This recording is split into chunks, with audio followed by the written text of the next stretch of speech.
mercado agrícola más importante de México. Ha sido apodado el granero de México, pero a nivel internacional es cuna del cártel de Sinaloa, así es reconocido, uno de los más importantes del continente de acuerdo a Inside Crime, con líderes cuyos nombres le han dado la vuelta al mundo. Me refiero a Joaquín El Chapo Guzmán, sus hijos, por supuesto, los Chapitos recientemente, así como el Mayo Zambada. José Reveles, periodista en temas de narcotráfico, te doy la bienvenida. Muchísimas gracias por estos minutos. Con mucho gusto, Yoli, a la orden. Quisiera hacer primero una radiografía del Estado y después ir adentrándonos en la situación que hemos conocido en días recientes. ¿Cómo describirías el Estado de Sinaloa? Bueno, es un estado pujante, como dijiste al principio, ¿no? Es un granero en el país, pero también igualmente alberga pues al grupo más poderoso de traficantes, no solo de México, sino del continente, y bueno, de los más importantes en el mundo. Entonces, el que ocurran cosas como un secuestro masivo atípico, porque no había ocurrido en Sinaloa que yo lo recuerde, de 66 personas, pues inquieta mucho, sobre todo porque no sabemos las causas, y el gobierno local, el gobierno de Sinaloa, no ayuda a dilucidarlas. No sabemos qué es lo que está pasando.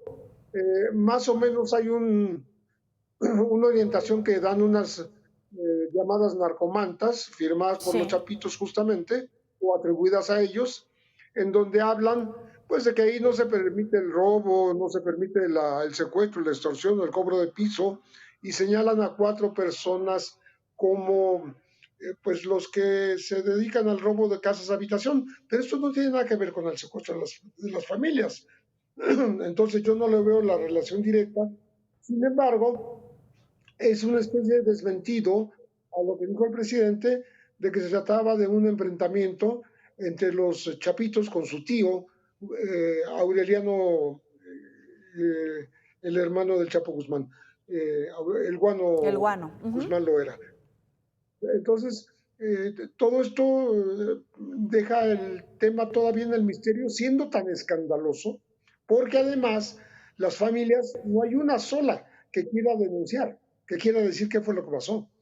Y todavía está en la incertidumbre, los últimos 8 de los 66 que fueron secuestrados, pues yo no he visto que aparezcan todavía.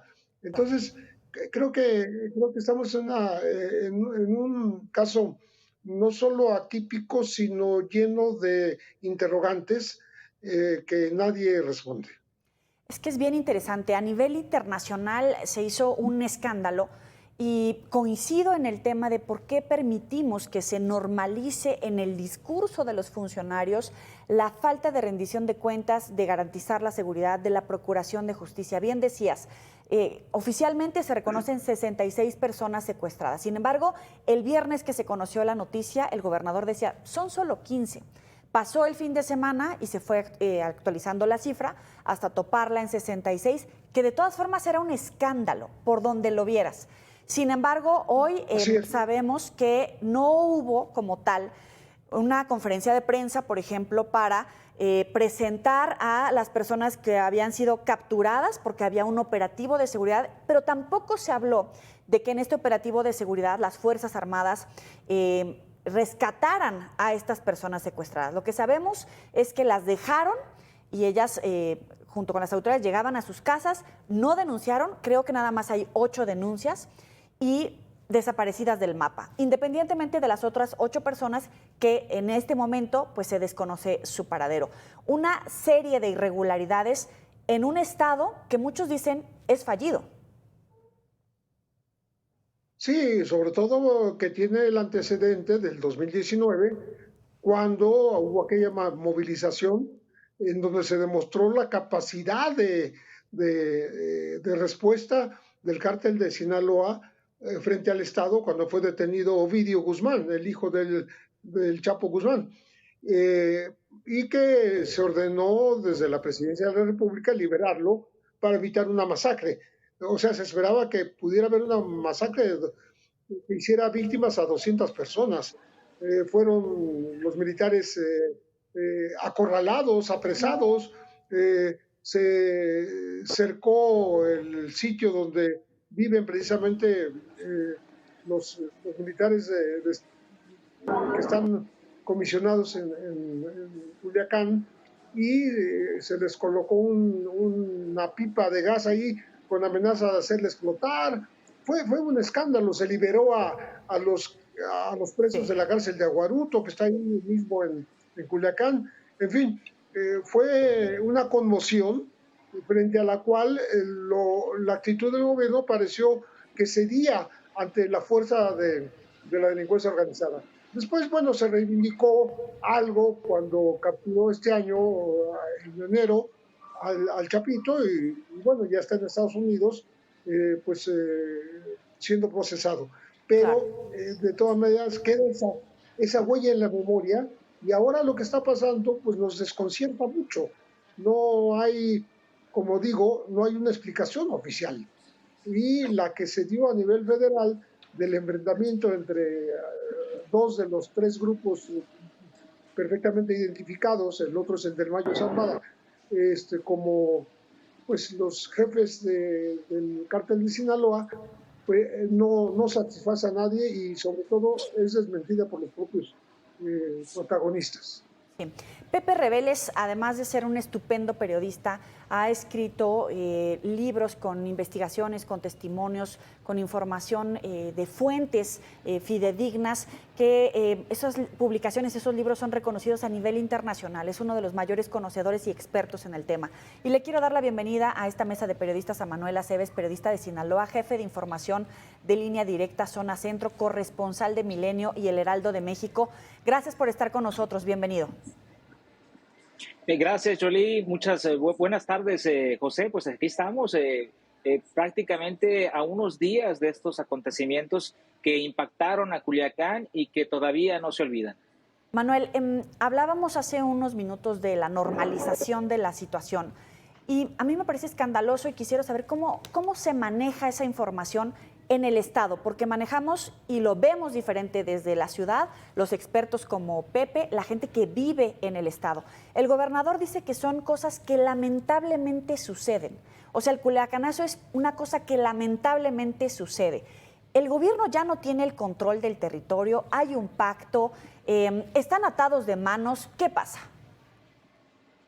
Es un juego sin fin en cuanto a esta lucha contra la delincuencia organizada. Por ejemplo, en el caso de las denuncias que no estuvieron precisas, que si eran 15, que si eran 25, que si después fueron 66. Lo que pasa, vamos a remontarnos al 1 de enero de este año. Ese día, empezando el año, atacaron cámaras de videovigilancia. Hubo un ataque concertado en varios puntos de cámaras de videovigilancia y fueron Cierto. 114 cámaras las que atacaron.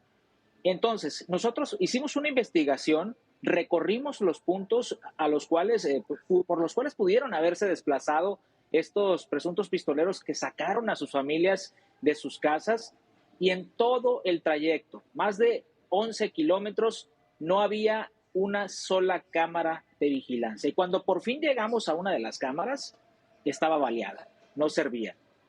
Nos dimos vuelta en el Diego Valadez Ríos para buscar a ver si había más cámaras y nos dimos cuenta de un gran perímetro de la ciudad donde circulan más de 50,000 vehículos, la cual no tenía cámaras de videovigilancia porque habían sido atacadas por la delincuencia organizada. Es un juego sin fin donde el Estado trata de sobreponerse, pero la delincuencia sigue con sus artimañas, pues afectando los aparatos del Estado en cuanto a la operatividad. Y yo creo que la frase de sí que lo agarraron en curva, él estaba en una inauguración, en una puesta en marcha del operativo Semana Santa, yo creo que no supo ni cómo reaccionar porque es una noticia sin precedentes, que te levanten, que vayan a la casa de tantas personas. Habíamos visto los culiacanazos, pero no que hubiera pues una situación donde se metieran directamente Claro. con familias, con niñas, con niños que estuvieron privados de la libertad durante Manuel, muchísimas horas, no sabemos ni dónde. Sí. pero fíjate en este detalle, el Estado tiene como obligación prevenir, garantizar la seguridad, la Procuración de Justicia, pero se habla de una Pax Narca en el estado de Sinaloa. Si ustedes como periodistas hicieron el recorrido con las cámaras de vigilancia, el gobierno no tiene labores de inteligencia para anticipar que algo estaba pasando, que de alguna manera venía algo importante, porque les habían baleado todas las cámaras. Sin embargo, había esa Pax Narca en la que los grupos criminales pues tienen el control, hay un bajo índice de violencia del fuero común, es decir, entre los malosos no se hacía nada hasta el día de hoy. ¿Y el Estado? ¿Dónde está el cumplimiento de sus obligaciones? Esto de la Pax Narca pues es muy ambiguo. Incluso la propia definición del cártel de Sinaloa, el propio Archibaldo, en una carta que envió hace algunos meses a Azucena Uresti, empezó a hacer una serie de aclaraciones. O sea, no existe una organización como tal, como que funcione como una empresa consolidada, integrada. En realidad hay muchísimos grupos que trabajan de forma independiente independiente entre comillas, pero que están sueltos de alguna manera.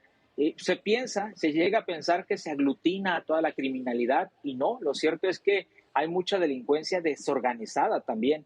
Y ahí es donde pensamos que en estas alianzas que supuestamente existen se debería hacer algún correctivo, pero la realidad es que es tan grande la criminalidad y sí, se ha dejado crecer durante muchísimos años por parte del Estado, es tan grande la criminalidad que no la controlan ni el gobierno ni los propios criminales prácticamente.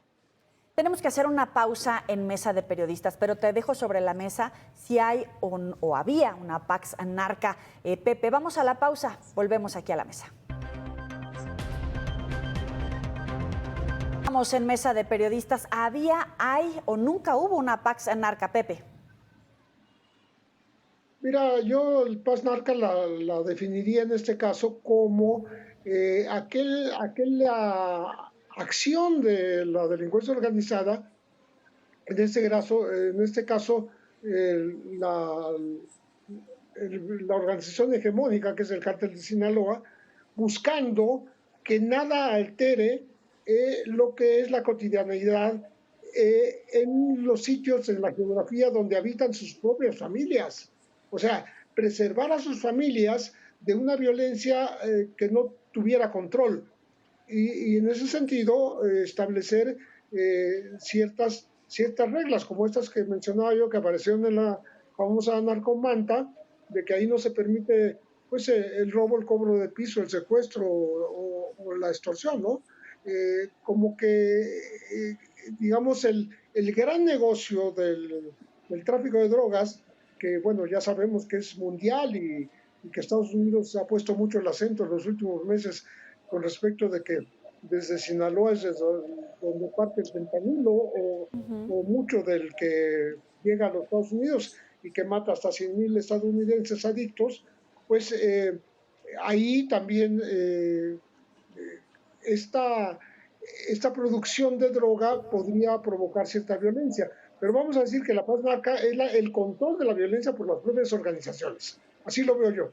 Entonces, ¿cómo se les sale de madre? ¿Cómo se les va de control este secuestro masivo de personas? ¿Cómo pueden secuestrar 66 personas en una entidad, sobre todo en la capital de Sinaloa, de una entidad que no está, vamos a decir, invadida por otra organización criminal? Por poner el ejemplo muy clásico, ¿no? El cártel Jalisco Nueva Generación. Como en el pasado hubo una decisión ahí de la gente de Damaso López que se fue a Baja California, Sí. o como Sinaloa se metió a Baja California a dominar el territorio que era de los Arellano Félix, etcétera. Pero esto a Sinaloa no le ocurre. Sinaloa tiene el control absoluto sobre su territorio. Entonces, Sí. ¿cómo este descontrol pudo provocar 66 secuestros sin explicación, sin que el gobierno diga qué fue lo que pasó o qué es lo que está pasando? Eso es lo que a mí me parece absurdo, que la ciudadanía esté en perfecto desconocimiento de qué es lo que ocurrió. Ni siquiera en el Culiacanazo de 2019 se ocultó tanto la información se escamoteó pues a la ciudadanía. Creo que merece el ciudadano mexicano, pero sobre todo el ciudadano sinaloense, saber qué está pasando en su entidad.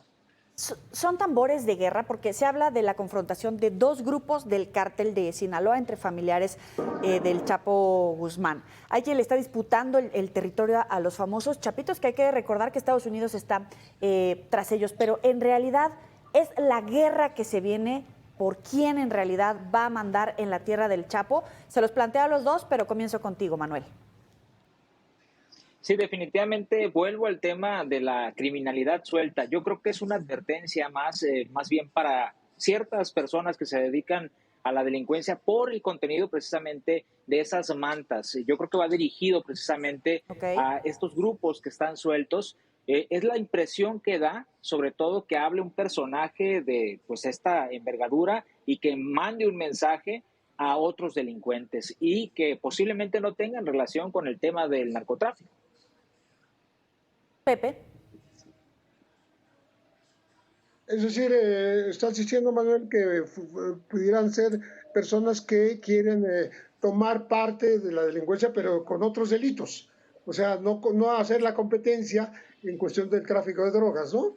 Eso entiendo. Sí, efectivamente, Pepe, desde los propios culiacanazos, desde la propia, ahorita que te remontabas al tema de Damaso, mucha gente quedó suelta, muchos pistoleros quedaron fuera de la organización y pues se empezaron a dar muchos robos de vehículos, robos de vivienda, incluso con los propios culiacanazos. Se han separado grupos, se han separado células y todos estos pues, elementos sueltos de pronto forman una combinación ahí en otros delitos y un caldo de cultivo perfecto para estallar crisis y reventar, como dicen coloquialmente, la plaza, ¿no? Para calentar la plaza, porque luego se llega a pensar eso de que hay una pax, un acuerdo entre el gobierno y el narco, y yo coincido contigo completamente en que a los narcotraficantes no les conviene que la zona, el área o la ciudad donde viven sus familias esté alterada por este tipo de delitos como el robo de vehículos que se ha disparado tremendamente. Sí, en efecto, eso lo hemos visto en otros estados, en Morelos, lo hemos visto en Cuernavaca particularmente, lo hemos visto en Puebla, lo hemos visto, lo vimos una temporada en Cancún, pero ya después ya no. En fin, pero volviendo para responder a lo que preguntaba Joely, no es que sea descartable un posible enfrentamiento entre fracciones del propio cartel de Sinaloa. Es decir, que la gente del Mayo, la gente del Guano, Guzmán y sus sobrinos los Chapitos puedan llegar a confrontarse por temas, eso sí, del narcotráfico, porque ellos están metidísimos, ¿no? En ese negocio. Y me parece que puede avivar estas rivalidades, el ataque preferencial que hagan las agencias de los Estados Unidos en contra de alguno de los grupos, porque es posible que la DEA prefiera atacar a los Chapitos porque le da más fama, le da más nombre, le da más recursos. Pues ellos también van a sus recursos monetarios para poder operar, les da la confianza de sus gobiernos, sea republicano, sea demócrata, para que puedan utilizar enormes cantidades de dinero en múltiples operaciones que tienen en todo el mundo, no nada más en México. Claro. Y les ayuda a exprimir el tema de los mexicanos, ¿no? Porque siempre es del Río Bravo para abajo. Ahí están los culpables de todos los males de los adictos estadounidenses. Pasando el Río Bravo ya para arriba ya no hay capos, ya no hay captura de distribuidores, ya no hay laboratorios. Digo, eso es increíble. Sí, nos burlamos, pero es manejado de esa manera. Claro. Sesgada. Pero ¿dónde queda el gobierno federal y sobre todo dónde queda el presidente López Obrador? Porque lo han cuestionado en varias ocasiones de haber visitado al Estado, el saludo, por supuesto, a la mamá del Chapo. Pepe. No, pero finalmente esos son gestos no en profundidad. Yo no veo que él haya hecho una cita con la mamá, con doña Consuelo, que en paz descanse, que en plena sierra, aprovechando que pasaba por ahí, ¿no? Yo creo que sí fue un encuentro casual. Me parece que el tema ni siquiera fue ajeno a la posibilidad de que le ayudara a ver a su hijo en prisión en Estados Unidos, que no lo podía ver, o no ella, tal vez, sus hijas, las hermanas de Chapo, a su propio hermano. Entonces, creo que eso y lo que también incidió en esta opinión del presidente de la República tiene que ver con el culiacanazo, la liberación de Ovidio. Sin embargo, el gobierno federal se reivindicó porque lo atrapó. Finalmente lo atrapó, que fue lo que dijo en su momento Andrés Manuel en el ciclo de 2019. No es el momento, vamos a evitar una masacre, pero vamos a trabajar para capturarlo y lo capturaron.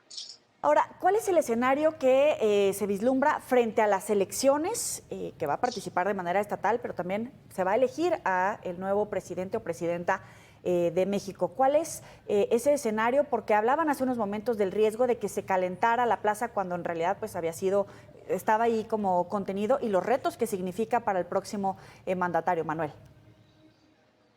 Sin duda alguna va a tener una presencia importante, como ya lo tuvo en las elecciones pasadas, donde hubo un robo de urnas, de boletas. Es lamentable, pero mientras no se fortalezca el Estado con instrumentos reales, y me refiero pues a las fuerzas federales, incluso mientras no hagan un ataque frontal, y no digo que dejen esa política de abrazos o no balazos, porque también tiene sus contras. Hace algunos años con Calderón, por ejemplo, yo recuerdo, y lo estaba recordando precisamente con algunas familias hace poco, se metían a tu casa y no respetaban nada. Entonces, no se trata tampoco de irnos al otro extremo, se trata de realmente trabajar con inteligencia. Yo creo que mientras se trabaje con una mayor inteligencia y no estén pasando por alto este tema como el que comentas, de que hasta este momento no sabemos ni quién pudo haber sido el autor de estos levantones, no tenemos idea porque no hay un aparato de inteligencia que así lo haga saber al propio gobierno, que lo agarró desprevenido, parece ser. Pepe, tenemos un par de minutos. Mira, a mí me parece que el tema de las elecciones no es que se vayan a meter, ya están metidos. Están metidos, y no hablo de Sinaloa nada más, sino de todo el país. Pero narcoalcalde, narcogobernador, narcopresidente, ¿a qué nivel? No, es en el nivel que ellos pueden más, que es el nivel elemental que son los municipios, ¿no? Y a veces saltan hasta los estados, ¿no? No llegan todavía a dominar el tema de los narcogobernadores, ¿no? Pero vamos a decir que en ese nivel, pues ellos ponen a los elementos de seguridad. Ellos exigen tener la obra pública y la consiguen porque tienen el dinero y la maquinaria para hacerla. Y ellos finalmente en las elecciones, para hablar específicamente del tema electoral, pues tienen ahora el deseo de decir quién sí, quién no. O sea, bajan candidatos. Está probado cómo muchos candidatos han renunciado porque los obligan a renunciar, porque no les son gratos al grupo criminal de la zona, ¿no? Al cacique local, que así se puede llamar, cacique local o narco local. Pero ya están metidos en las elecciones y no las van a dejar, porque saben que si dominan las elecciones, dominan el futuro de quienes gobiernan a nivel local y dominan esto que estamos hablando, la obra pública, la seguridad y el personaje que esté al frente oficialmente y no sea la fuerza real, la fuerza de facto, pero que sea la fuerza formal elegida en las urnas. Qué interesante. Les aprecio enormemente la distinción para el auditorio. José Reveles, periodista en temas de narcotráfico. Muchísimas gracias por estar con nosotros. Muchas gracias. Manuel Aceves, periodista de Sinaloa, jefe de información, Línea Directa, Zona Centro, corresponsal de Milenio y El Heraldo de México. Muchísimas gracias por estos minutos. Gracias a ustedes. Estamos a la hora. Nos vemos en la próxima.